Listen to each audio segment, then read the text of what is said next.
The crack of a bullwhip cut through the stifling Texas heat as Sophia Stevens stared in disbelief at the man she had called husband for the past 3 years. His words still hung in the air between them, as impossible to take back as smoke from a fired gun. $10 for her, he'd said to the stranger who'd stopped by their failing homestead, and you can take her today. The year was 1873, and Williamsburg, Texas, was like many frontier towns that had sprung up after the war, a place where fortunes could be made or broken, where people came to escape their pasts or forge new futures. For Sophia, it had been the site of her greatest mistake, marrying Vernon Miller.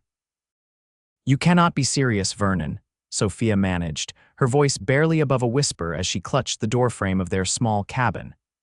At 22, she was still youthful, though the harsh frontier life had weathered her delicate features. Her chestnut hair was pulled back in a simple braid, and her calico dress, once bright with color, had faded from too many washings. Vernon didn't even look at her as he pocketed the money. "Dead serious. You've been nothing but trouble since I brought you here.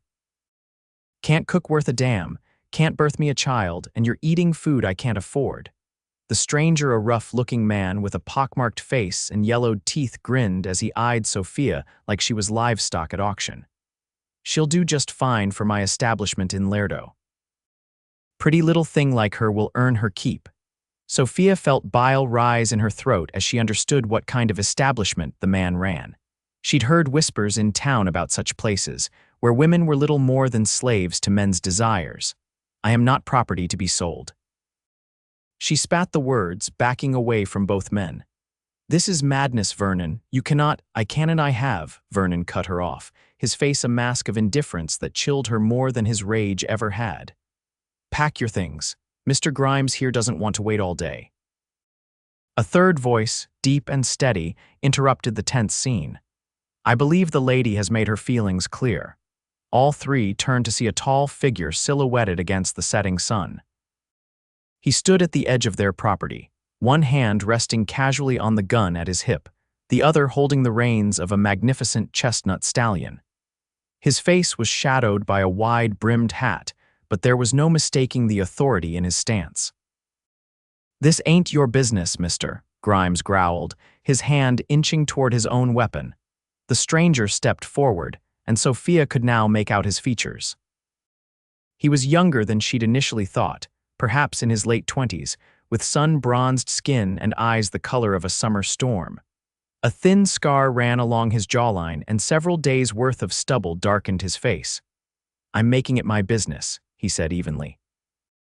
"Where I come from, women aren't sold like cattle." Vernon, always a coward at heart, took a step back. "Look, she's my wife, and I got a right. No man has the right to sell another human being." The stranger's voice hardened. "How much did you pay?"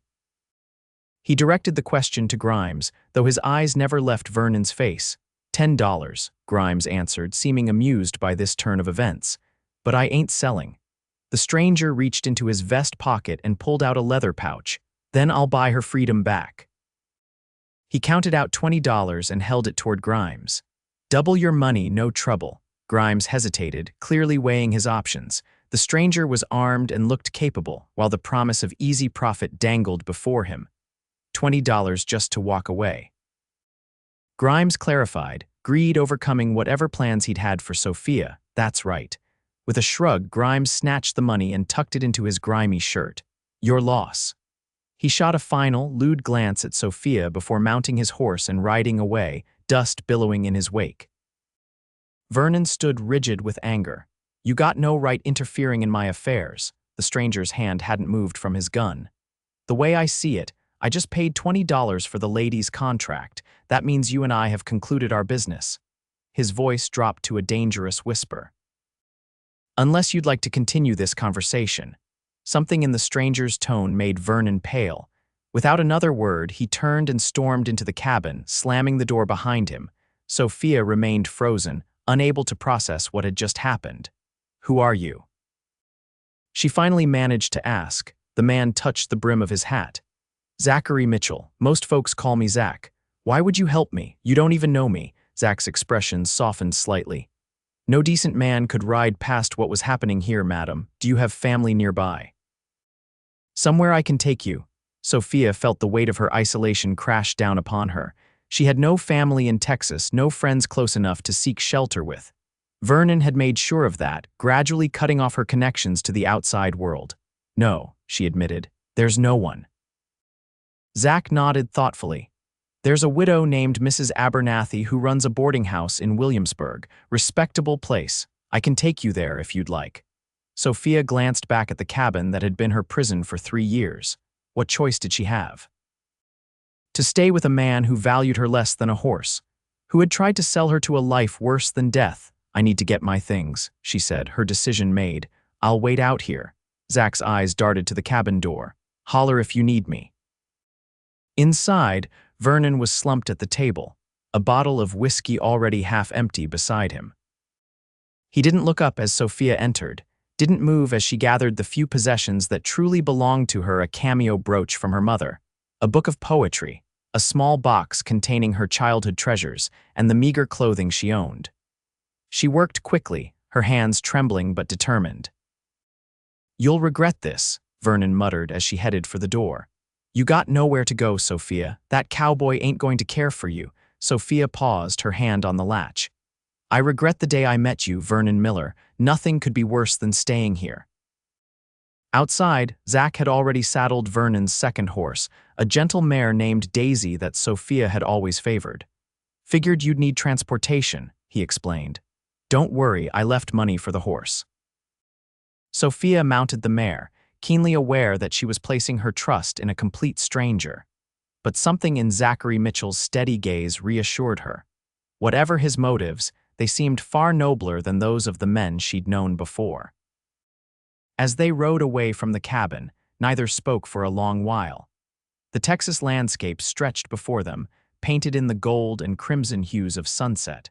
Sophia felt a curious mixture of terror and exhilaration. For the first time in years, she was free, uncertain of her future, but free nonetheless. Thank you, she finally said as the cabin disappeared from view. I don't know how I'll repay you, but I will. Zach glanced over at her, his expression unreadable in the fading light. There's nothing to repay, Mrs. Miller. I did what any decent man would do. Please, she said softly, call me Sophia. I never want to hear that name again. He nodded in understanding. Sophia, then. As darkness fell, and the first stars appeared in the vast Texas sky, they rode toward Williamsburg, and toward a future neither of them could have anticipated. The journey to Williamsburg took the remainder of the evening, with the town's scattered lights coming into view just as the moon rose high in the night sky. Sophia had remained largely silent during the ride, lost in thought about the dramatic turn her life had taken in just a few hours. Occasionally, she would catch Zach watching her with a mixture of concern and curiosity, but he respected her silence, offering only practical comments about the route or warnings about rough terrain. Williamsburg was a modest frontier town, but to Sophia, who had been effectively isolated on Vernon's homestead for years, it seemed bustling and full of possibility. A main street lined with wooden buildings, a general store, saloon, blacksmith, and small hotel formed the heart of the community. Despite the late hour, light and piano music spilled from the saloon, while a few travelers moved between establishments. Zach guided them toward a 2-story clapboard house set slightly apart from the main thoroughfare. A neat picket fence enclosed a small garden, and warm light glowed from several windows. Mrs. Abernathy's boarding house, Zach explained as they dismounted. Best cooking in 3 counties, or so they say. He tied their horses to the hitching post and escorted Sophia to the front door, where he knocked firmly. After a moment, the door swung open to reveal a stout woman in her 50s, with silver-streaked hair pulled into a tight bun and sharp eyes that missed nothing. Zachary Mitchell, she declared, placing her hands on her ample hips. What trouble are you bringing to my door at this hour? Despite her stern words, there was unmistakable affection in the woman's voice, and Sophia immediately sensed that the two shared a history. No trouble, Mrs. A. Just a lady in need of lodging.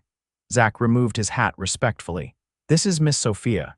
She's had some difficulties and needs a safe place to stay. Mrs. Abernathy's keen gaze shifted to Sophia, taking in her travel-worn appearance and the barely concealed distress in her eyes. Whatever she saw seemed to satisfy her, for her expression softened. "Well, come in then, child. You look dead on your feet." She stepped aside, ushering them into a cozy parlor furnished with well-worn but clean furniture. "I've got a room available on the second floor, back corner, nice and quiet." "Thank you," Sophia managed, overwhelmed by the woman's immediate acceptance. "I'm afraid I don't have much money, but I can work." Mrs. Abernathy waved a dismissive hand. "We'll sort all that out tomorrow. For tonight, you need food and rest." She turned to Zach. "And you? Will you be needing a room as well?" Zach shook his head. "I'll head over to the hotel, best not to cause talk." He glanced at Sophia, his meaning clear. A single woman's reputation was a fragile thing in a small town, and being seen arriving with a man, even under innocent circumstances, could start damaging rumors. Mrs. Abernathy nodded approvingly. "Sensible. There's stew keeping warm on the stove. Both of you sit and eat while I prepare the room." Despite his initial refusal, Zach allowed himself to be led to the kitchen at the back of the house. Soon, they were seated at a sturdy oak table, bowls of rich beef stew before them. Sophia hadn't realized how hungry she was until the first spoonful touched her lips. She ate with barely contained desperation, only belatedly remembering her manners. "I apologize," she murmured, embarrassed. "Vernon wasn't generous with food these past months." A flash of anger crossed Zach's face but was quickly masked. "No need to apologize. Eat as much as you need." They ate in companionable silence for a while until Sophia's curiosity got the better of her. "You never said what brought you to our homestead today. It's not exactly on the main trail." Zach set down his spoon, considering his words. "I was tracking a cattle rustler who's been hitting ranches across the territory. Trail led me past your place." He paused. "Lucky timing, I suppose. You're a lawman." She hadn't noticed a badge, but his confident handling of both Vernon and Grimes suggested authority. "Sometimes. I work for the Pinkerton agency when they need extra hands. Other times I take odd jobs, ranch work, guiding settlers, whatever pays." He smiled slightly. "Freedom has its price, but I prefer answering to myself when possible." Before Sophia could inquire further, Mrs. Abernathy returned. "Your room's ready, dear. There's fresh water for washing and a nightgown on the bed. It might be a bit large, but it's clean." Sophia rose, suddenly aware of how exhausted she truly was.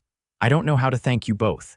"No need," Mrs. Abernathy said firmly. "Get some rest. Things will look clearer in the morning."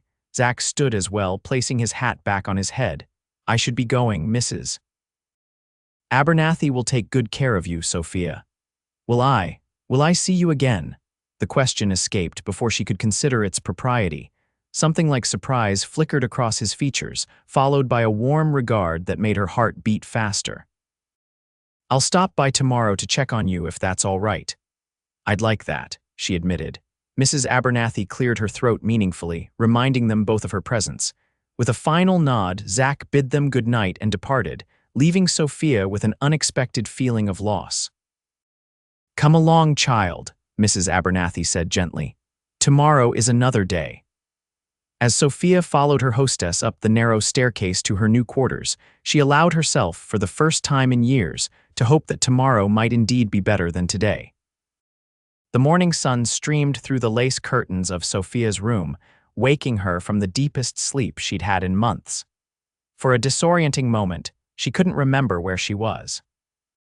The soft bed, the clean quilt covering her, the pleasant scent of lavender in the air, all were so different from the sparse cabin she'd shared with Vernon. Then memory flooded back. Vernon's betrayal, the stranger who'd tried to buy her, and Zachary Mitchell's unexpected intervention. She sat up abruptly, heart pounding with the realization that her life had irrevocably changed. A soft knock at the door interrupted her thoughts. "Sophia, are you awake, dear?" Mrs. Abernathy's voice was gentle but brisk. "Yes, come in," Sophia called, hastily smoothing her hair. The older woman entered carrying a tray laden with breakfast fresh biscuits, eggs, bacon, and steaming coffee. "Thought you might prefer to eat up here this morning. Give yourself time to adjust before meeting the other boarders." Touched by the consideration, Sophia accepted the tray gratefully. "You're very kind, Mrs. Abernathy." "Edith," the woman corrected, sitting on the edge of the bed, "and kindness has nothing to do with it. Any woman with eyes can see you've had a rough time of it." She patted Sophia's hand. "Eat now while it's hot."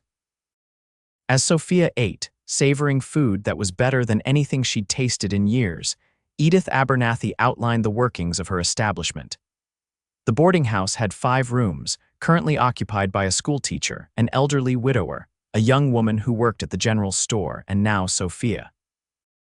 Meals were served at regular times, laundry was done on Mondays, and boarders were expected to keep their rooms tidy and their behavior respectable. "As for payment," Edith continued, "I could use help with the cooking and cleaning. Would that suit you?" Relief washed over Sophia. "Yes, perfectly. I'm a good cook, or at least I was before." She trailed off, not wanting to revisit Vernon's constant criticism of her meals. "Before that man beat the confidence out of you," Edith finished bluntly. Her keen eyes softened. "Well, that's over now. Here, you'll be judged on your merits, not the whims of a cruel husband." After breakfast, Edith provided Sophia with a simple but clean dress that had belonged to her daughter. "Sarah's married and living in San Antonio now," she explained. "Left some things behind that should fit you well enough until you can get your own." Properly dressed and feeling more human than she had in months, Sophia helped Edith with the morning chores, washing dishes, sweeping floors, and preparing a stew for the midday meal. The work was familiar and somehow comforting, a reminder that some aspects of life continued regardless of personal upheaval. Around 10 o'clock, the front door opened, and Sophia heard the unmistakable sound of spurs on the wooden floor. Her heart quickened as Zachary Mitchell's voice called out a greeting to Edith. "In the kitchen," Edith called back, giving Sophia a knowing look that made her blush. Zach appeared in the doorway, hat in hand. The morning light revealed details Sophia had missed in the previous evening's turmoil: the way his dark hair curled slightly at the temples, the laugh lines at the corners of his eyes, the careful way he held himself, like a man accustomed to being ready for anything. "Morning, ladies," he greeted them, his eyes lingering on Sophia. "You're looking better today, Miss Sophia." "Thank you," she replied, suddenly conscious of her borrowed dress and hastily arranged hair. "I feel much improved after a good night's rest." Edith cleared her throat. "I just remembered I need to check on old Mr. Parsons. Man would forget his own head if it wasn't attached." With a meaningful glance between the two of them, she bustled out, leaving them alone in the sunny kitchen. An awkward silence fell, broken when they both spoke at once. "I wanted to thank you. I hope you slept," they laughed, the tension easing. Zach gestured for her to continue. "I wanted to thank you properly," Sophia said. "What you did yesterday, I don't know what would have happened to me if you hadn't come along." Zach's expression darkened. "I know exactly what would have happened, and I'm glad I was there to prevent it." He moved closer, leaning against the kitchen counter. "I spoke with the sheriff this morning. Vernon Miller has no legal right to sell you or anyone else. If he comes looking for trouble, he'll find himself behind bars." Sophia felt a weight lift from her shoulders. "Do you think he will? Come looking, I mean?" Men like Vernon are usually cowards at heart. He'll bluster and threaten, but I doubt he'll do more than that. Zach hesitated, then added, "But if he does, you won't face him alone." The promise in his words warmed her more than she cared to admit. "You've already done so much, I can't ask for more protection." "You're not asking, I'm offering." His gray eyes held hers, and Sophia felt a curious flutter in her chest. "Besides, I'm staying in town for a while. That rustler I mentioned is still out there, and I aim to catch him."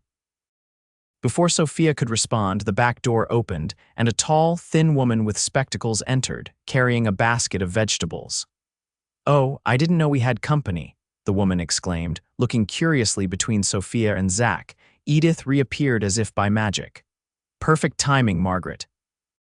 This is our new boarder, Sophia. And this is Zachary Mitchell, an old friend of mine. Sophia, meet Margaret Wilson, our local school teacher."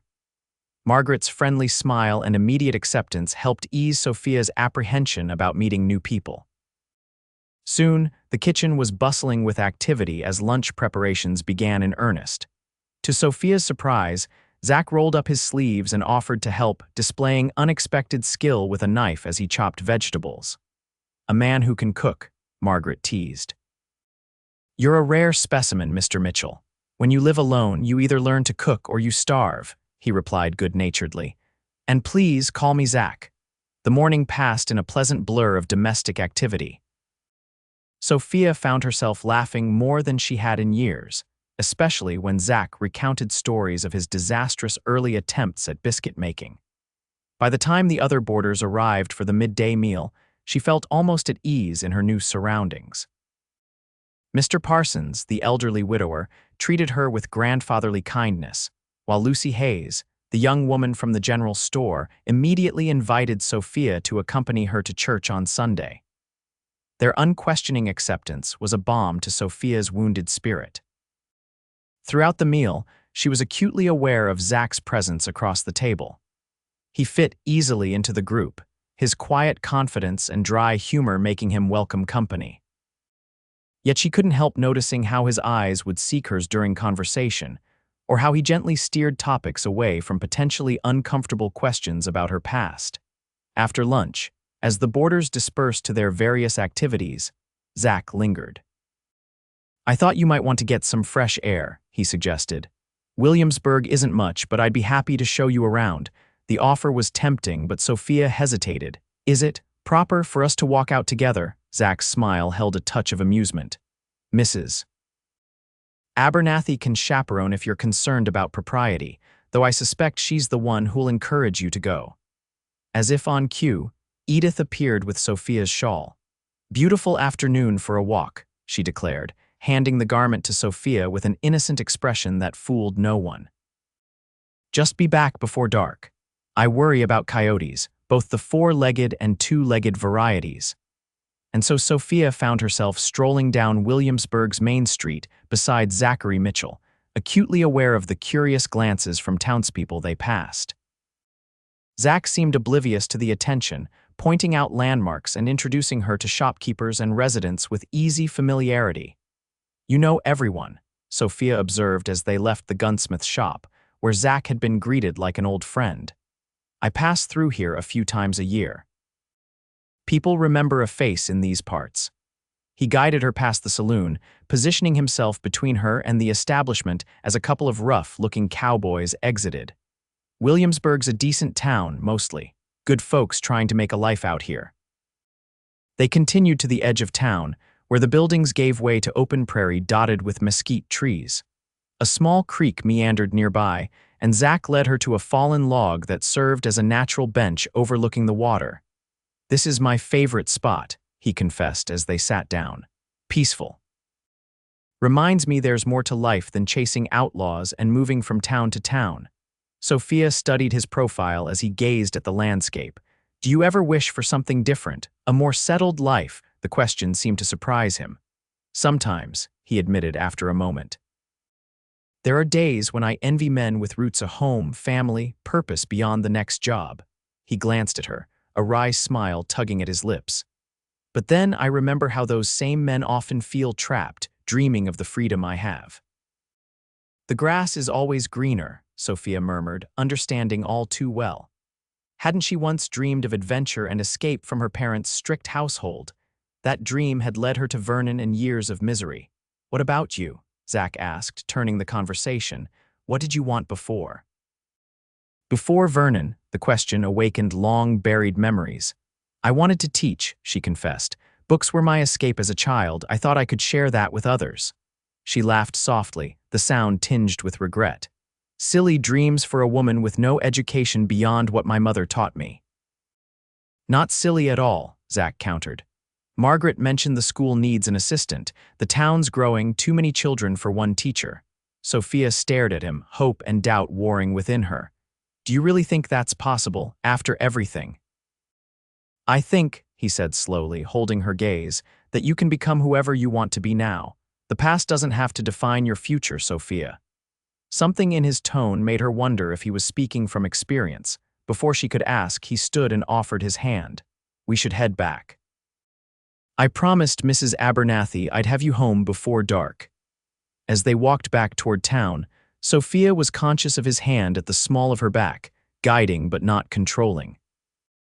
Such a simple gesture, yet it encapsulated the difference between Zach and Vernon, one man who offered protection without demanding submission, and another who had seen her as property to be controlled and eventually discarded.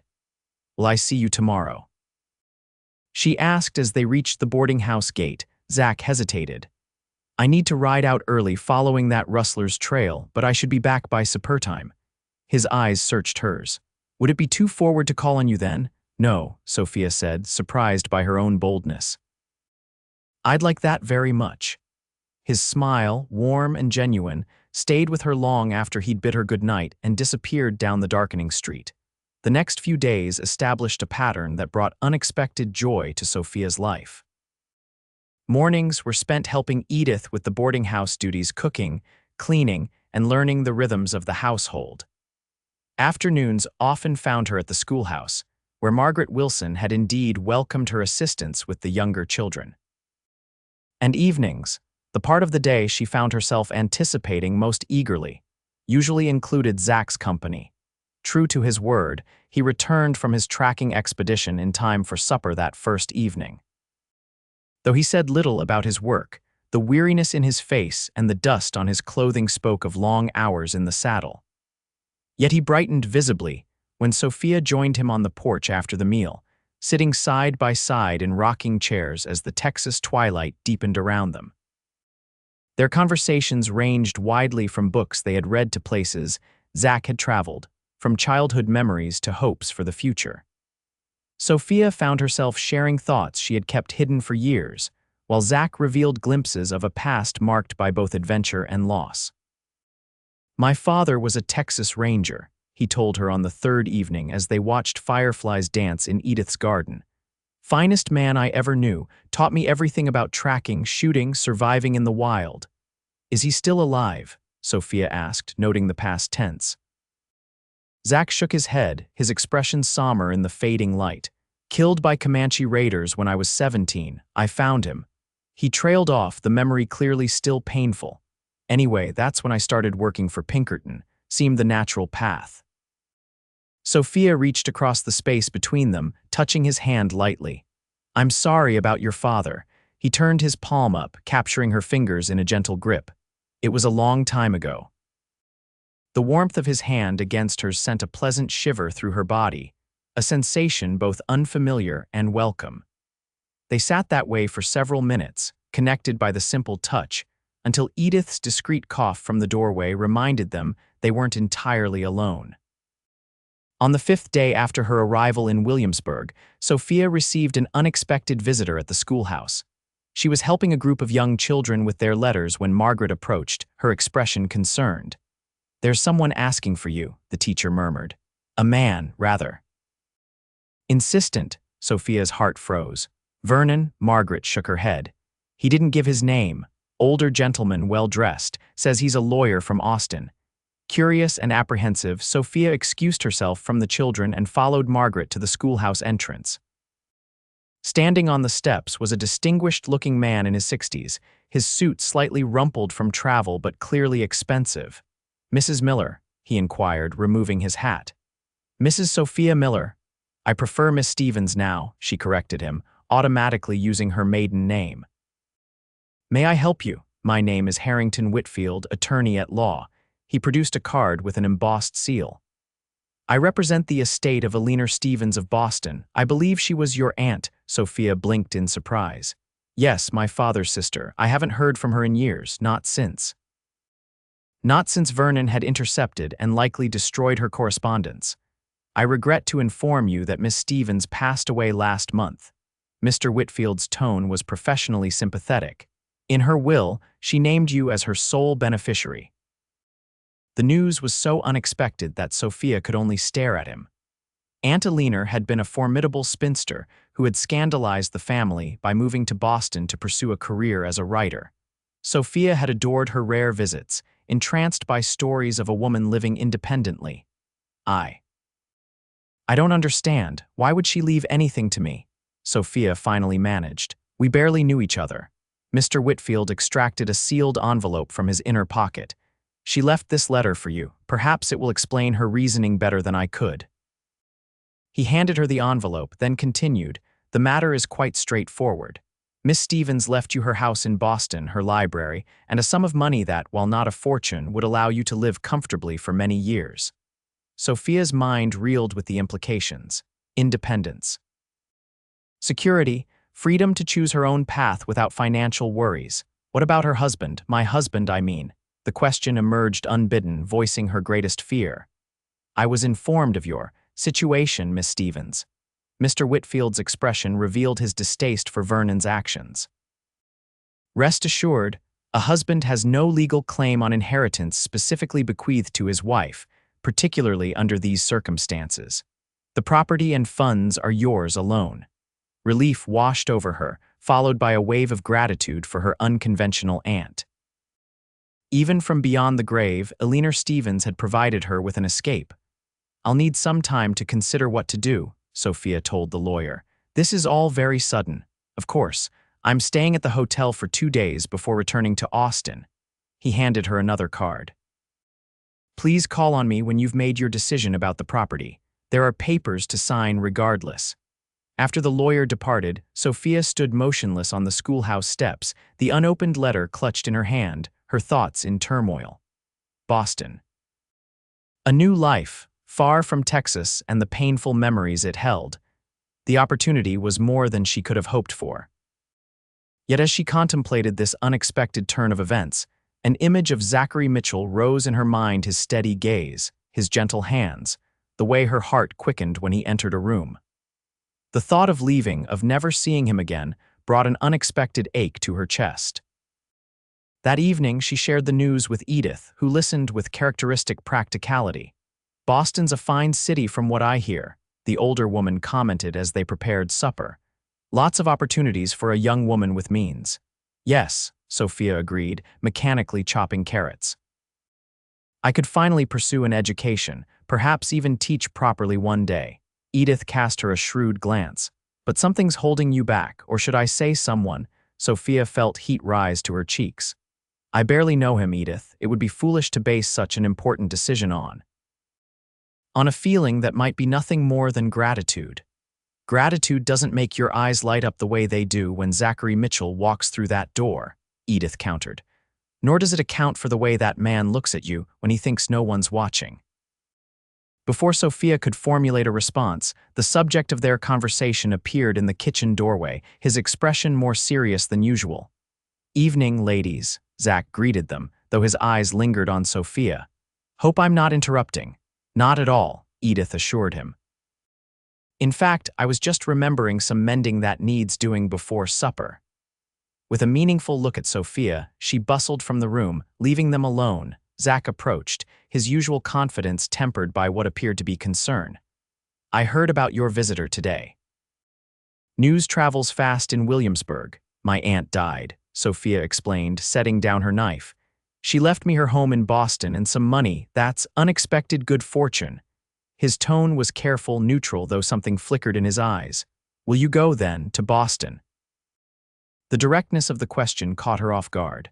"I don't know," she admitted. "It's a wonderful opportunity, a chance to start fresh where no one knows my past." Zach nodded slowly, his gaze never leaving her face. "You deserve that chance, Sophia, after everything you've endured." "But—" she prompted, sensing his hesitation. He took a step closer. "But I'd be lying if I said I wanted you to go," her heart stuttered. "Why?" "Because in less than a week, you've become important to me." The admission seemed to cost him something, as though exposing a vulnerability he rarely revealed. "I know it's fast, maybe too fast. And I know you have every reason to be wary of men and their intentions, but I thought you should know how I feel before you decide." Sophia stood perfectly still, afraid that any movement might shatter this moment of raw honesty between them. "And how do you feel, Zach?" Instead of answering immediately, he reached out, his fingers gently tracing the curve of her cheek. The touch sent warmth cascading through her, awakening sensations she had thought long dead. "Like I've been wandering all my life, only to find something worth staying for," he murmured. "Someone worth staying for." The words hung in the air between them, charged with possibility. Sophia knew she should step back, should give herself time to think clearly without the distraction of his nearness. But her body seemed to have a will of its own, swaying slightly toward him. "I'm afraid," she confessed in a whisper. "Not of you, but of making another mistake. Of trusting the wrong person again." "Then don't decide now," Zach suggested, his hand falling reluctantly back to his side. "Take the time you need, get to know me better. I'm not going anywhere, Sophia." The promise in his words both comforted and confused her. How could she be developing such strong feelings for a man she'd known less than a week? Was she simply transferring her gratitude and relief into something that felt like attraction? Before she could respond, the front door banged open, followed by Lucy's cheerful voice announcing her return from the general store. The moment of intimacy shattered, leaving Sophia with more questions than answers. Supper that evening was a strained affair, at least from Sophia's perspective. She was acutely aware of Zach across the table, of the meaningful glances Edith kept sending her way, and of her own conflicted emotions. The inheritance offered freedom and a fresh start, but Boston was so far from Texas from Zach. After the meal, as the boarders gathered in the parlor for their usual evening socializing, Zach approached her quietly. "Would you walk with me, just to the creek and back?" His expression was earnest. "I promise to have you home at a respectable hour." Unable to refuse, Sophia fetched her shawl. They slipped out together, their departure noted by Edith's knowing smile. The evening was cool and clear, the sky a canopy of stars above them. They walked in silence until they reached the creek where they had sat days earlier. The water gurgled softly over rocks, a soothing counterpoint to Sophia's racing thoughts. "I should apologize for what I said earlier," Zach began, standing beside her at the water's edge. "It wasn't fair to burden you with my feelings when you're facing such a big decision." "No," Sophia contradicted him gently. "It was honest. That's more than most men would offer." He turned to face her fully, his features silver-edged in the moonlight. "Whatever you decide, Sophia, I want you to know that meeting you has changed me. Made me question the life I've been living, always moving, never putting down roots." The vulnerability in his admission touched her deeply. "And what have you concluded? That some things some people are worth changing for." He took her hand, his touch respectful but charged with emotion. "I'm not asking you to stay for me. That wouldn't be right. But if you do stay, I'd like the chance to court you properly. To see if what I'm feeling, what I hope we're both feeling, could grow into something lasting." Sophia's heart pounded as she looked up at him. In Vernon, she had seen what she wanted to see: a dashing suitor who promised adventure and romance. She had been blind to the warning signs, the red flags that others had tried to point out, but Zachary Mitchell was different. His actions spoke louder than his words: the way he had stepped in to help a stranger, his respect for her boundaries, his patience as she healed from the wounds of her marriage. "I need time," she finally said. "To read my aunt's letter, to speak with the lawyer, to think clearly about what I truly want." Zach nodded, acceptance in his eyes. "Of course, I wouldn't expect anything less." As they walked back toward town, he kept a respectful distance, though Sophia found herself wishing he would take her hand again. At the boarding house gate, he paused. "I need to ride out tomorrow," he told her. "Following up on a lead about those rustlers, I might be gone a couple of days." Disappointment flared within her. "Be careful." His smile was gentle in the darkness. "Always am." "And Sophia," he hesitated, then continued, "whatever you decide while I'm gone, I'll understand. I just want you to be happy, even if that happiness takes you to Boston." With that, he tipped his hat and walked away, leaving Sophia standing at the gate, her heart full of conflicting emotions and her future more uncertain than ever. Alone in her room that night, Sophia finally opened her aunt's letter. Eleanor Stevens' bold, flowing handwriting covered several pages, detailing her life in Boston, her regrets at losing touch with her niece, and her hopes for Sophia's future. "I always saw myself in you, dear girl," the letter concluded. The same hunger for knowledge, the same restless spirit chafing against society's constraints. "It is my dearest wish that this inheritance gives you the freedom I found so late in my own life, the freedom to become truly yourself, without dependence on any man's approval or support. The world is wider than Texas, Sophia. Spread your wings and discover it." Tears blurred Sophia's vision as she folded the letter. Aunt Alina had offered her a precious gift, not just financial security, but permission to prioritize her own dreams and desires after years of suppressing them. Yet as she lay in bed, listening to the night sounds of Williamsburg through her open window, Sophia wondered if leaving Texas would truly bring her the happiness her aunt envisioned. She had begun to find a place here, helping at the school, making friends, building a life that felt meaningful. And then there was Zach. The thought of never seeing him again created a hollow ache in her chest that no inheritance could fill. The next morning, Sophia visited Mr. Whitfield at the hotel. The lawyer was pleased to see her but surprised by her request. "You want to delay the transfer." "Are you certain, Miss Stevens?" he asked, peering at her over his spectacles. "Just for a month," Sophia explained. "I need time to sort out some matters here before making such a significant change." Mr. Whitfield nodded thoughtfully. "That's quite reasonable. The house isn't going anywhere, and the funds can remain in trust until you're ready." He extracted some documents from his briefcase. "If you'll sign these papers acknowledging your inheritance and your intention to claim it within the month, I can handle all the necessary arrangements." As Sophia signed the documents, she felt both relief and trepidation. She had given herself time, but ultimately, a decision would still need to be made. The next 2 days passed slowly without Zach's presence. Sophia threw herself into her work at both the boarding house and the school, finding comfort in routine and the company of her new friends. Margaret, upon learning of her inheritance, was full of questions about Boston and its educational opportunities, while Lucy regaled her with romantic notions about cowboys and true love. "If a man looked at me the way Zach looks at you," Lucy sighed as they folded laundry together, "I'd follow him to the ends of the earth, inheritance or no inheritance." Sophia smiled at the younger woman's enthusiasm. "It's not that simple, Lucy. We barely know each other." "Some folks just fit together like pieces of a puzzle," Lucy insisted. "My ma says she knew my pa was the one the first time he asked her to dance, married him 3 weeks later, and they've been happy for 22 years. While Sophia appreciated Lucy's romantic perspective, her own experience made her cautious. She had once believed in love at first sight, in the kind of whirlwind romance that swept all doubts aside. That belief had led her to a hasty marriage and years of regret. Yet she couldn't deny the connection she felt with Zach, a connection that went deeper than physical attraction or gratitude. There was an ease between them, a sense of mutual understanding that had developed with surprising speed. On the 3rd day of Zach's absence, Sophia was helping Margaret at the schoolhouse when a commotion outside drew their attention. Through the window, she saw several riders galloping into town, one man slumped over his saddle, clearly injured. "Stay here with the children," Margaret instructed, hurrying outside to investigate. But as Sophia watched, she recognized one of the riders, Zach, his face grim as he supported the wounded man. Without thinking, she rushed to the door, her heart in her throat. By the time she reached the street, the riders had dismounted in front of the doctor's office.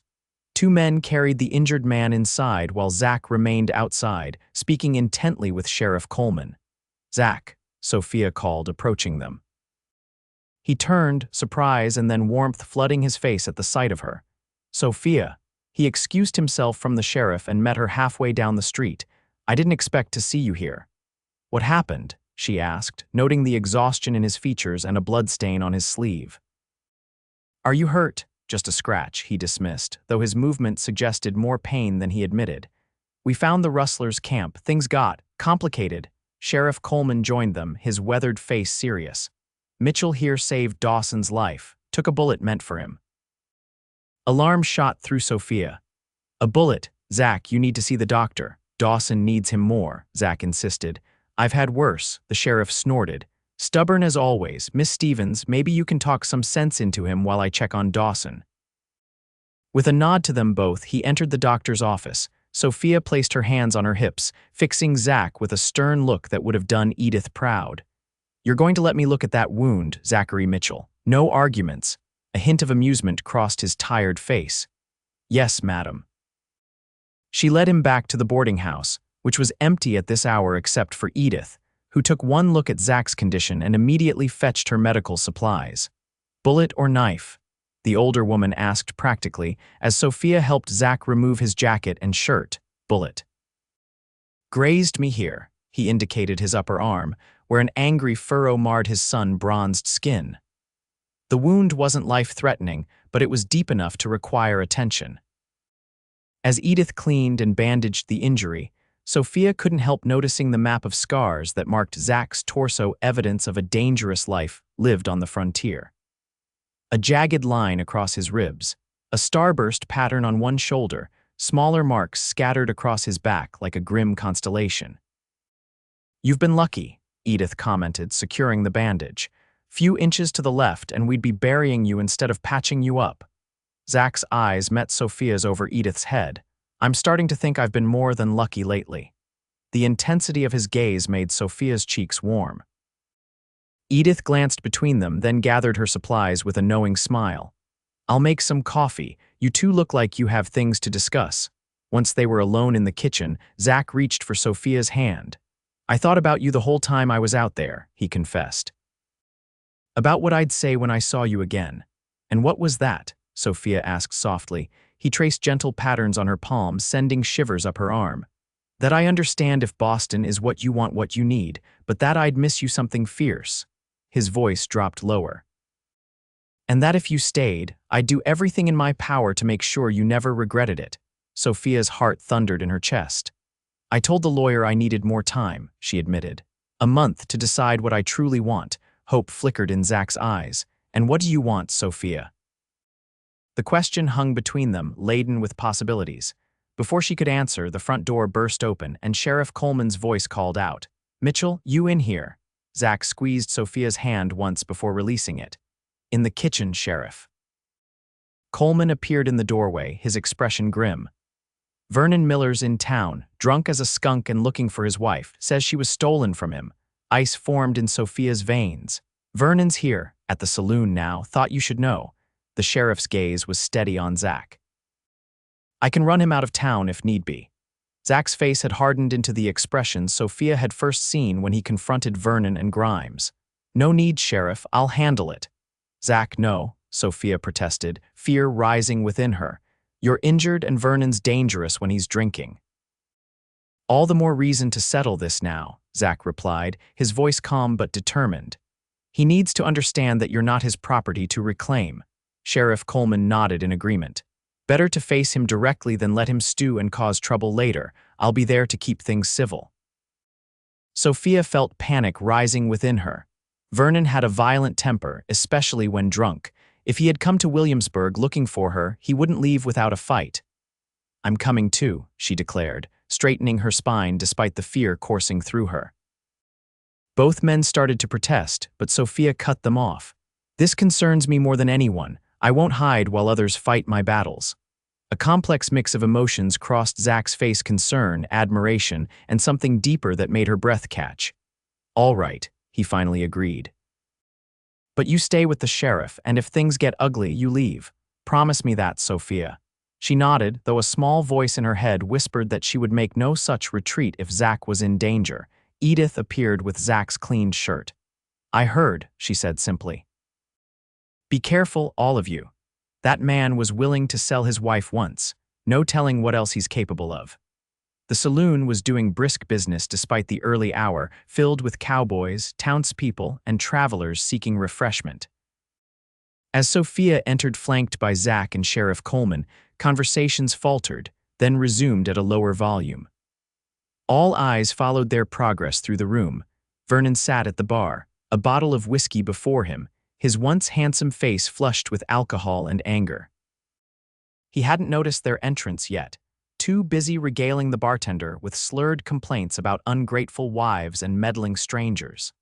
"Stay here," Sheriff Coleman murmured to Sophia, positioning himself near the door where he could intervene if necessary. Zach approached the bar, his movement drawing Vernon's bleary attention. Recognition dawned slowly, followed by a surge of rage that contorted Vernon's features. "You," he snarled, lurching to his feet, "the bastard who stole my wife." "I didn't steal anyone, Miller," Zach replied evenly. I prevented you from selling an innocent woman like cattle. Vernon's gaze darted past Zach, finding Sophia. His expression shifted, a calculated smile replacing his scowl. Sophia, darlin', come home where you belong. I forgive you for running off. The patronizing tone, so familiar from years of marriage, no longer held any power over her. There's nothing to forgive, Vernon. Our marriage ended the moment you sold me to a stranger. Vernon's face darkened. That was business, woman, nothing personal. Selling your wife is pretty damn personal, Zach interjected, his voice hard. Now, you have two choices. You can leave town peacefully, or the sheriff over there can escort you to a cell until you sober up. Vernon's hand moved toward his waistband, where Sophia knew he kept a small pistol. I got another choice in mind, he growled. Teaching you to mind your own business. Don't, Zach warned, his posture shifting subtly. Despite his injury, he exuded a dangerous competence that made even the most hardened cowboys in the saloon edge away. You're drunk and outnumbered. And Sophia isn't going anywhere with you. Ever. Something in his tone must have penetrated Vernon's alcohol-fueled bravado, for he hesitated, his hand hovering near his weapon. Sophia stepped forward, ignoring Zach's warning glance. It's over, Vernon. I've inherited my aunt's house in Boston. I'm leaving Texas for good. The lie came easily, a strategic move to give Vernon a reason to abandon his pursuit. If he believed she was leaving the territory, perhaps he would see no point in further confrontation. Vernon blinked, processing this information with his whiskey-addled mind. Boston. What aunt? Aunt Alina. She left me everything, her house, her money. I don't need you, and I certainly don't want you. Sophia infused her voice with all the contempt she had suppressed during their marriage. Go home, Vernon. Find some other woman to terrorize. For a moment, it seemed her strategy had worked. Vernon's hand moved away from his gun and his shoulders slumped in defeat. Then, with the unpredictability of a drunk, he lunged forward, not toward Sophia but toward Zach, a concealed knife suddenly gleaming in his hand. If I can't have her, neither will you, he roared. Events unfolded with startling speed. Zach sidestepped the attack, his injured arm hampering him just enough that Vernon's blade sliced through his shirt. In response, Zach delivered a powerful blow to Vernon's jaw that sent the man staggering backward into the bar. Vernon recovered quickly, his rage lending him strength despite his intoxication. He charged again, knife slashing wildly. This time, Zach caught his wrist, twisting until the weapon clattered to the floor. The two men grappled, crashing into tables and sending patrons scrambling out of the way. Sheriff Coleman moved to intervene, but the tangle of fighting men made it impossible to separate them without risk. Sophia watched in horror as Vernon landed a lucky punch to Zach's wounded arm, drawing a grunt of pain from him. Taking advantage of that moment of weakness, Vernon reached for his fallen knife. Should have minded your own business, cowboy, he sneered, raising the blade. Without conscious thought, Sophia grabbed a whiskey bottle from the nearest table and brought it down on Vernon's head with all her strength. The bottle shattered, and Vernon crumpled to the floor, unconscious. Stunned silence fell over the saloon, broken only by Zach's labored breathing as he stared at Sophia in astonishment. Remind me never to get on your bad side, he finally said, a hint of admiration in his voice. Sheriff Coleman strode forward, nudging Vernon's prone form with his boot. Well, that simplifies matters. I'll lock him up for attempted murder, and when he sobers up, escort him to the county line with a warning never to return. He glanced at Sophia. Unless you want to press more formal charges, madam, Sophia shook her head. I just want him gone from my life. As two deputies dragged Vernon away, the saloon patrons returned to their drinks, the excitement over for now. Zach approached Sophia, concern etched on his features. Are you all right? That was a brave thing you did. Foolish, but brave. I couldn't let him hurt you, she said simply. Not when you've done so much for me. He touched her cheek gently, uncaring of the curious onlookers. I think we both know this is about more than gratitude, Sophia. The truth of his words resonated within her. What she felt for Zach transcended simple thanks for his intervention in her life. In just over a week, he had awakened feelings she had thought forever deadened by Vernon's cruelty, hope, desire, and something dangerously close to love. Yes, she admitted softly, it is. They returned to the boarding house, where Edith fussed over Zach's reopened wound and Sophia's shaking hands. The other boarders, having heard snippets of the confrontation from townspeople, bombarded them with questions until Edith shooed them all away, insisting that Sophia and Zach needed rest after their ordeal. In the quiet of the parlor that evening, with Edith discreetly occupying herself in another room, Sophia finally found the courage to speak the truth that had been growing in her heart. "I'm not going to Boston," she said, watching Zach's expression carefully. "At least not to stay." Hope kindled in his eyes. "What changed your mind?" I realized that running away, even to something good, isn't the answer. She moved closer to him on the sofa. "Aunt Alina wanted me to find freedom and happiness. I believe I can find both right here in Williamsburg." Zach took her hand, his touch reverent. "With me, if that's what you want," Sophia replied, suddenly shy despite her boldness in the saloon. "I know it's fast, perhaps too fast after everything that's happened, but I can't deny what I feel when I'm with you." "And what is that?" Zach asked, his voice low and tender. "Safe, respected, seen for who I truly am," she smiled, squeezing his hand. "And as terrifying as it is to admit, I think I'm falling in love with you, Zachary Mitchell." The words hung between them, honest and vulnerable. For a heartbeat, Sophia feared she had revealed too much too soon. Then Zach's free hand came up to cradle her face, his eyes alight with an emotion that mirrored her own. "I know I'm in love with you, Sophia Stevens," he replied, his voice rough with feeling. "Have been since you stood on your porch and told that worthless husband of yours that you weren't property to be sold." The admission sent warmth blooming through Sophia's chest. "What happens now?" she whispered. "Now," Zach said, smiling tenderly, "I court you properly. We take the time to know each other better, to build something solid between us, and when you're ready, truly ready, I'll ask you to be my wife." The promise in his words brought tears to Sophia's eyes. "And your work, the traveling, I've been thinking about that," he admitted. "Sheriff Coleman mentioned he could use a deputy. Williamsburg is growing, and he's not getting any younger." His thumb traced gentle patterns on her cheek.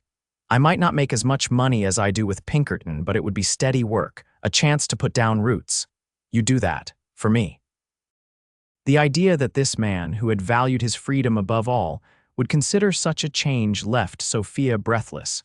"For us," Zach corrected her. "For the life we could build together."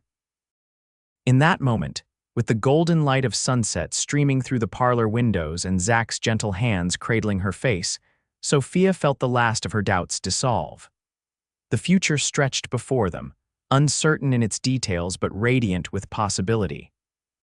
When he leaned forward to place a tender kiss on her lips, their first Sophia met him halfway, her heart singing with a joy she had never expected to find in Williamsburg, Texas.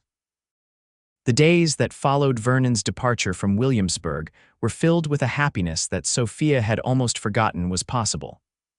True to his word, Zach courted her properly, with flowers left on the boarding house porch, escorted walks through town, and Sunday drives in a borrowed buggy. Edith watched their blossoming relationship with motherly satisfaction, while the other boarders alternated between teasing Sophia about her cowboy and sighing romantically over their courtship. Zach accepted Sheriff Coleman's offer of a deputy position, moving from the hotel to a small but tidy cabin on the edge of town. When he wasn't performing his duties, he spent most of his free time either at the boarding house or taking Sophia on excursions into the countryside surrounding Williamsburg. On one such outing, a picnic by the creek that had become their special place, Sophia shared her plans for her inheritance. "I've decided to use part of Aunt Alina's money to build a proper schoolhouse," she explained as they sat on a blanket beneath a sprawling mesquite tree. "Margaret says the town council has been talking about it for years, but they never have enough funds." Zach smiled, pride evident in his expression. "That's a wonderful idea. This town's growing fast, the children deserve a good place to learn, and I thought—" Sophia hesitated, then continued, "I thought I might use some of the money to buy land for our future." The implications of her statement hung in the air between them. Though they had spoken of marriage in general terms, this was the first concrete step toward that shared future. Zach's hand found hers, his touch warm and reassuring. I've been looking at a parcel about 3 miles outside town. Good water, fertile soil, enough space for a decent-sized house and whatever else we might need. Whatever else? Sophia asked, her heart quickening at the tenderness in his gaze. A garden for you, stables for horses. His voice softened. Room for children if you want them.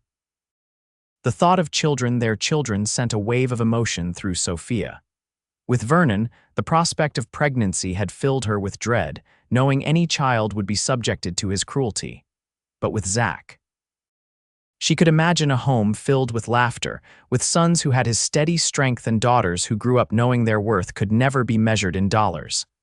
I do want them, she admitted. With you.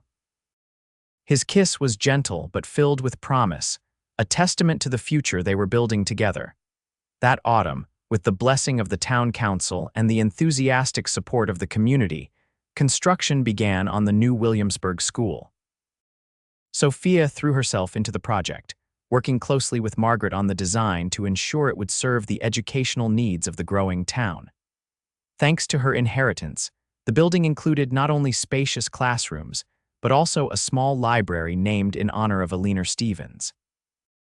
As the school took shape, so too did Zach and Sophia's relationship. They learned each other's stories, the small disappointments and triumphs that had shaped them, the dreams they had nurtured, and those they had abandoned. Sophia told Zach about her strict upbringing in a small Pennsylvania town, her brief rebellion that had led to her disastrous marriage to Vernon, and the quiet strength she had found within herself during those dark years. In turn, Zach shared his childhood on a Texas ranch, the devastating loss of his father, and the restlessness that had driven him to seek a life of adventure rather than settling in one place. He spoke of dangerous assignments for Pinkerton, of long nights alone under starlit skies, and of the unexpected peace he had found in Williamsburg and with her. By the time winter arrived, bringing cool temperatures and occasional frost to the Texas landscape, they had mapped the contours of each other's hearts, finding there a compatibility that seemed destined rather than accidental. On Christmas Eve, 6 months after Sophia had first arrived in Williamsburg, Zach invited her to his cabin for supper.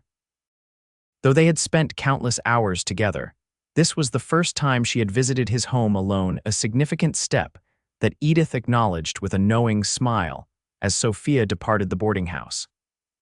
The cabin was small but meticulously maintained, its interior transformed for the occasion with pine boughs, candles, and a modest tree decorated with handmade ornaments. A fire crackled in the hearth, casting a warm glow over the simple furnishings. It's not much, Zach said almost apologetically as he took her coat, but it's home for now. It's perfect, Sophia assured him, touched by the effort he had made. A delicious aroma filled the space and she raised an eyebrow in surprise. You cooked? Don't look so shocked, he laughed. I told you I can manage in the kitchen, though I may have had some help from Mrs. Abernathy with the finer points. Dinner proved to be a simple but well-prepared meal of roast chicken, potatoes, and fresh bread. They ate by candlelight, sharing stories and laughter, the easy companionship between them a testament to the strength of their bond. After the meal, as they sat before the fire with cups of coffee, Zach grew uncharacteristically quiet. Sophia watched him, sensing that something important weighed on his mind. Is everything all right? She finally asked. You seem preoccupied. Zach set down his cup and took her hands in his. I've been thinking a lot about the future, our future. His eyes, gray as a winter sky, held hers with an intensity that made her breath catch. I know we agreed to take things slowly to give you time to be sure. I am sure, Sophia said softly. I've been sure for months, Zach. A smile touched his lips. Good. Because I can't imagine my life without you in it. He reached into his pocket and withdrew a small velvet box. I was going to wait until Christmas morning, but I don't think I can wait another minute. Sophia's heart thundered in her chest as he opened the box to reveal a delicate gold ring set with a small but perfect diamond. It wasn't ostentatious, but its simple elegance spoke volumes about how well he understood her taste. Sophia Stevens, Zach said, his voice steady despite the emotion evident in his eyes, would you do me the extraordinary honor of becoming my wife? Tears of joy blurred Sophia's vision as she nodded. "Yes," she whispered, then louder. "Yes, Zachary Mitchell, I will marry you." His hands trembled slightly as he slipped the ring onto her finger, where it glinted in the firelight like a promise made manifest. Then he gathered her into his arms, his kiss conveying all the love and devotion words could not adequately express. Later, as they sat entwined on the small sofa before the dying fire, making plans for their wedding and the life that would follow, Sophia marveled at the journey that had brought her to this moment. From the depths of despair on that dusty homestead to the heights of joy in Zach's arms, her path had been neither straight nor easy. Yet every step, even the painful ones, had led her here to a love freely given and freely received, to a future bright with possibility. "What are you thinking about?" Zach asked, noticing her thoughtful expression. Sophia smiled, leaning her head against his shoulder. "About how sometimes the worst moments of our lives can lead to the best. If Vernon hadn't tried to sell me that day, you and I might never have met." Zach's arm tightened around her protectively. "I like to think we would have found each other somehow. Some things are just meant to be." The sentiment, romantic as it was, resonated with Sophia's own feelings. Whatever forces had brought them together, chance, fate, or divine intervention, she was profoundly grateful for the second chance at happiness she had found in Williamsburg and in Zachary Mitchell's love. They were married in the spring of 1874, when the Texas landscape was awash with wildflowers and new beginnings. The ceremony, held in the newly completed schoolhouse, was attended by the entire town. Edith Abernathy, who had become like a mother to Sophia, gave her away, while Sheriff Coleman stood as Zach's best man. Margaret Wilson served as maid of honor, her normally practical demeanor softened by romantic sentiment for the day. Sophia wore a gown of ivory silk ordered from Austin, with her aunt's cameo pinned over her heart. Zach, resplendent in a new suit, watched her walk down the aisle with an expression of such profound love and wonder that several of the townswomen dabbed at their eyes with handkerchiefs. The vows they exchanged were both traditional and personal, promising not only love and fidelity, but also respect and partnership. When the minister pronounced them husband and wife, the cheers that erupted from the assembled guests seemed to lift the roof of the schoolhouse. The celebration that followed lasted well into the night, with music, dancing, and enough food to feed half of Texas. As darkness fell and lanterns were lit around the town square, Zach led Sophia away from the festivities to the buckboard wagon that would take them to their honeymoon destination, a small cabin on the shores of a nearby lake that Sheriff Coleman had offered for their use. "Happy, Mrs. Mitchell?" Zach asked as he helped her into the wagon. Sophia's heart swelled with joy at the sound of her new name. "Happier than I ever thought possible," she assured him, reaching up to touch his beloved face. Their departure was marked by good-natured teasing, thrown flower petals, and calls of good wishes. As the wagon pulled away from Williamsburg, Sophia looked back at the assembled townspeople, friends, and neighbors who had welcomed her, supported her, and celebrated with her. In just 10 months, this place had become more of a home than anywhere she had lived before. The lakeside cabin proved to be the perfect honeymoon retreat, secluded enough for privacy, but comfortable enough for pleasure. The days that followed were a blissful discovery of each other, of the physical intimacy they had waited patiently to explore, and the deeper emotional connection that such intimacy fostered. For Sophia, who had known only duty and discomfort in Vernon's bed, Zach's gentle, passionate lovemaking was a revelation. He treated her body with reverence, his touch awakening sensations she had never imagined possible. In his arms, she bloomed like a flower turning toward the sun, unafraid to express her desires and receive his in return. They spent a week at the lake, swimming in its cool waters, fishing for their supper, reading aloud to each other by lamplight, and learning the rhythms of shared life. When they finally returned to Williamsburg, it was with the peaceful contentment of two people who had found their true home in each other. Construction on their house was already underway on the land. They had purchased together a spacious farmhouse, designed with both present comfort and future expansion in mind. Until it was completed, they lived in Zach's cabin, which Sophia quickly transformed with feminine touches that made it truly theirs. Life settled into a pleasant pattern. Zach's work as deputy kept him busy, but rarely took him far from town, while Sophia divided her time between teaching at the school and overseeing the construction of their home. Evenings were spent together, planning, dreaming, and building a marriage founded on mutual respect and genuine affection. By summer, the house was finished enough for them to move in, though some of the finer details remained to be completed. On their first night there, they sat on the wide front porch, watching the sunset paint the Texas sky in hues of gold and crimson. "Do you ever think about how differently things might have turned out?" Sophia asked, her head resting on Zach's shoulder. "If you hadn't come along that day," Zach's arm tightened around her. "I try not to, the thought of you in Grimes' hands." He shook his head, unwilling to complete the sentence. "I've been thinking a lot about what my aunt wrote in her letter," Sophia continued. "About finding freedom and becoming truly myself. I thought that meant going to Boston, starting over completely." She turned to look up at him.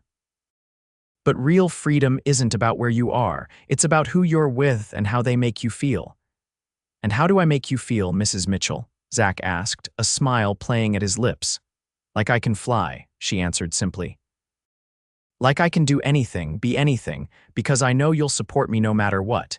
His kiss was tender, a physical expression of the emotional bond between them. "That goes both ways, you know. You've given me a reason to stop running, to build something lasting." As darkness fell and the first stars appeared in the vast Texas sky, they sat in companionable silence, two souls who had found in each other the peace and purpose they had separately sought. The years that followed were not without challenges.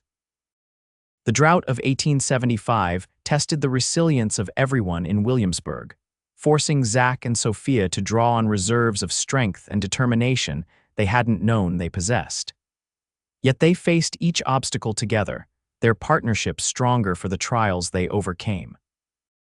In the spring of 1876, Sophia discovered she was expecting their first child. The news was met with joy tempered by natural apprehension, especially as her pregnancy progressed during the hottest summer on record. Zach became almost comically protective, to the point where Sheriff Coleman jokingly threatened to fire him if he didn't stop rushing home every hour to check on his wife.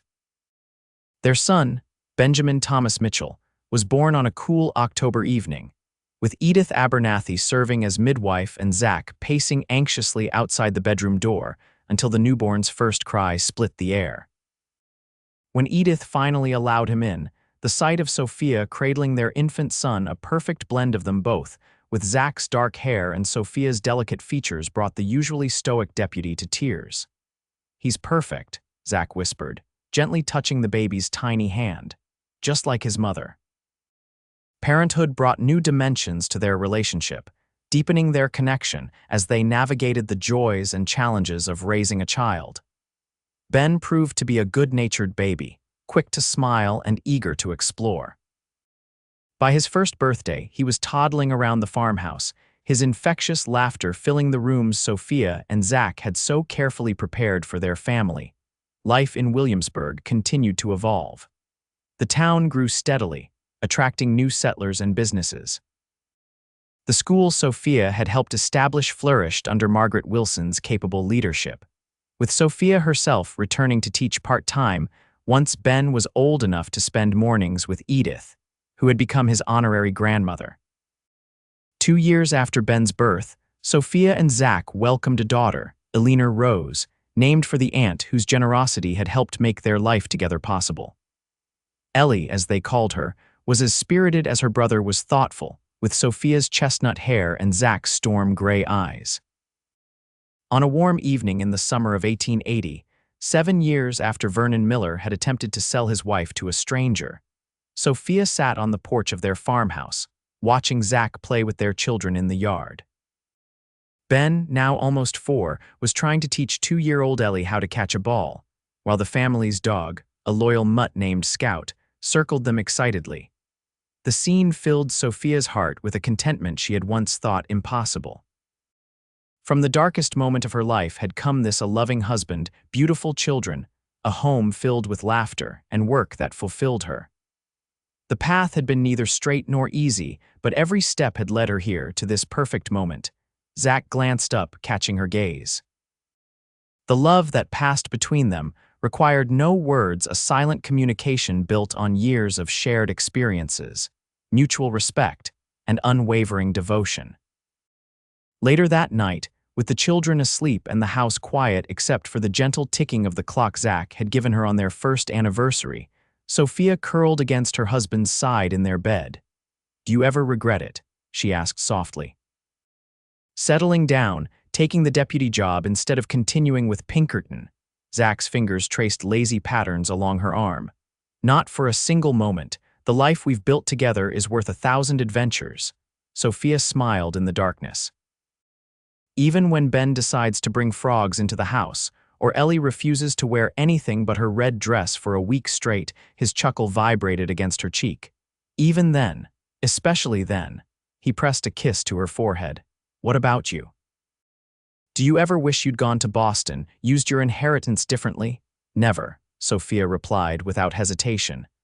"Angelina wanted me to find freedom and happiness. I found both right here with you." She propped herself up on one elbow to look at him, her face serious in the moonlight streaming through their bedroom window. "You didn't just buy my freedom that day, Zach. You gave me the chance to discover who I really am, what I'm capable of." Zach pulled her closer, his arms a sanctuary she had come to treasure. "You did that yourself, Sophia. All I did was remove an obstacle." "You did more than that," she insisted. "You showed me what real love looks like, not possession or control, but partnership and respect." His kiss was tender, a physical affirmation of the bond that had grown between them over the years. "I plan to keep showing you for the rest of our lives," he promised. As they drifted toward sleep, wrapped in each other's embrace, Sophia thought again of that fateful day when Vernon had tried to sell her to a stranger, and a cowboy had said, "Then I'll buy her freedom back." What had seemed like an ending had actually been a beginning, the first chapter of a love story still being written, day by day, in the life they shared. Outside their window, the Texas night was alive with the chorus of crickets and the gentle rustling of wind through the cottonwood trees Zach had planted when they first built the house. Their children slept peacefully down the hall, and tomorrow promised the simple joys and challenges of another day together. In that moment, Sophia knew with absolute certainty that this life, this love, this family they had created together was everything she had ever wanted, and more than she had ever dared to dream.